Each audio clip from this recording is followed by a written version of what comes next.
Did somebody say that Majabu Gospel is coming to the United States? Yes, Majabu Gospel is coming to America. Pour la toute première fois, Majabu Gospel aux États-Unis d'Amérique. On the 16th of January, it is happening in Portland, Maine. An amazing, life-changing and epic concert. Et le 23 janvier 2022, bien sûr, à Dallas, Texas. Je peux m'imaginer combien la gloire de Dieu sera présente. For 2022 is gonna be glorious. The whole Majabu Gospel team will be there. And we cannot wait to share this moment with you. Retenez ça très bien. Le 16 janvier 2022, nous sommes à Portland, Maine. Et le 23 janvier 2022, à Dallas, Texas. Invite a friend, save these 2 dates, cause you don't want to miss it. And I hope to see you there. Soyez bénis.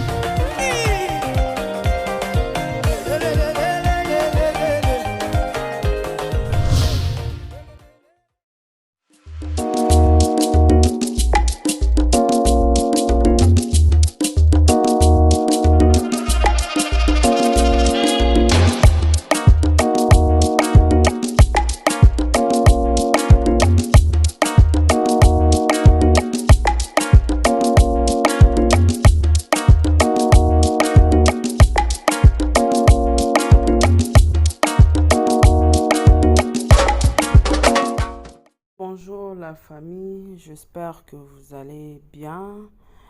Lelo toyeli bino analyse ya pasteur Francis Tatou. Dossier ya miracle ya mankiona. Nayebi te église de réveil, église Nzambe tozokende nango wapi bandeko.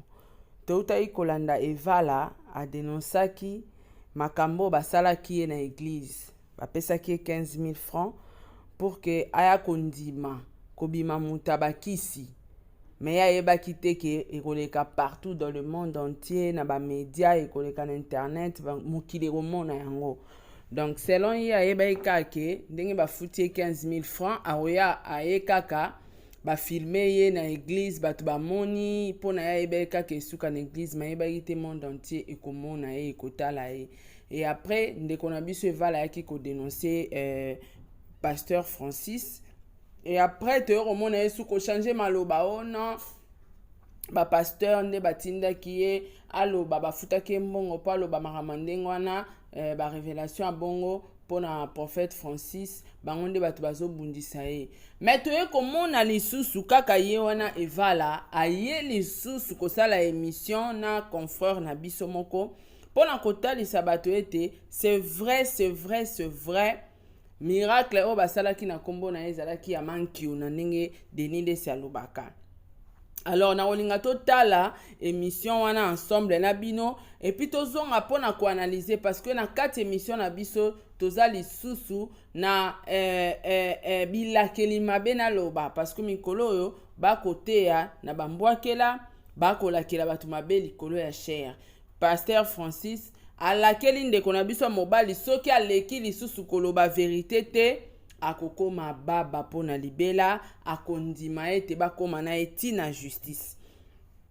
Yambo tota la vidéo wana na kolinga plus to banana nukolanda vidéo oyo ndeko na biso chroniqueur na biso journaliste na biso amboka pe akindai koyamba evala na quartier na bango na Yolo. Alors, je dis un grand merci na bino batunyos tout o tozana bino vraiment na kati ya analyse o ya mukuse. Merci na ba sponsor nanga Majabu Gospel, merci na Azir, merci na J Magique Adassa. En tout cas, merci na bandeko nyos tout, président Bébé, merci à toi. Merci na Clara Fikiaou, Nana Bafana, Ozia Massamba, Dalia Onyema, Eliezer Kanou, Sarah Abouele, Edwige Kalala, Pamela Kabea, Maman 4 heures, Makia Kumba, un grand merci Nabino Nyos tout bandeko, Tolanda, et on se retrouve tout juste après. Banguba, boki sina présent na sima. Babona banga komonana. Bana yolo. Nabi kenzaleza na mboka. Mais tangu yozo ndima babi misongolo. Maman va bien songolo. Il y a du coup de ça la place et bon Il y a des conséquences spirituelles. Yozano féticheur, on dit Obima féticheur, il y a des conséquences. Maintenant, on apprend aussi ça. Pour eux, c'est un surtout à Yolo. Pardon, Nandenge omitika ki na buzoba.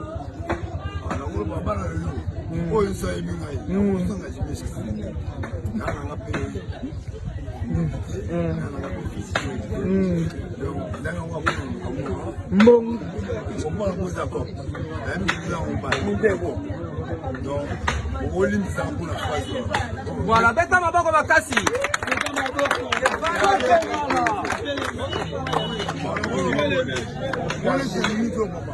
Dans l'insécurité, oui.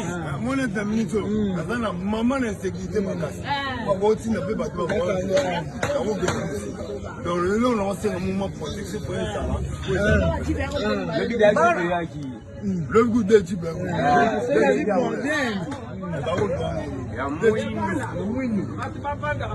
Nalingi na loba boye. Nalingi na loba boye. Papa na pe ya ngo kwenta oyo. Et bana yolo belé bayebi evala. Est-ce que bino bozali non poser bino question. Est-ce que vala za féticheur? Azala féticheur. Est-ce que vala za féticheur? Azala féticheur. Bolo baguen Azala féticheur. Est-ce que vala za féticheur? Azala féticheur.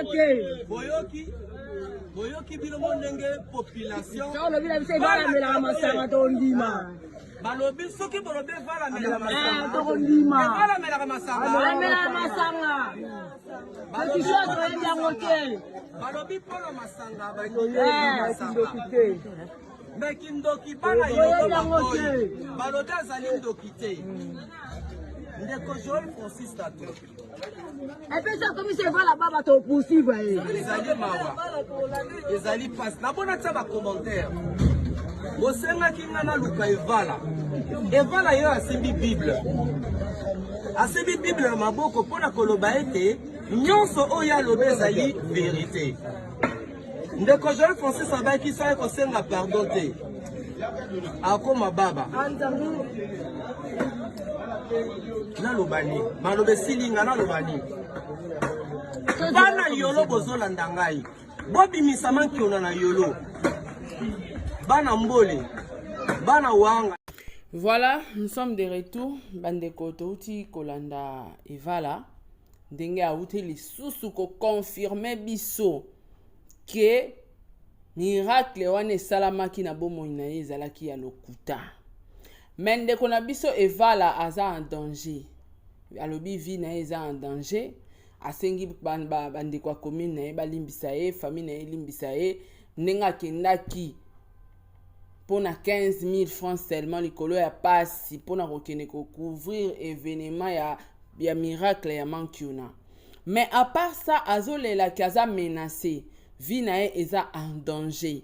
Mais côté mususu kote otoroyoka prophète Francis Roloba akoko mababa ya libela. En tout cas bande kotoro ça commentaire mingi te to landa biso nyons tout message ya Joël Francis pona ndeko evala to landa. On peut même le faire arrêter. Mais je le dis ici. C'est jusqu'au dimanche, il ne vient pas témoigner. Il restera. S'il faut aller en justice, nous allons. On ne peut pas tolérer que n'importe qui soit avec des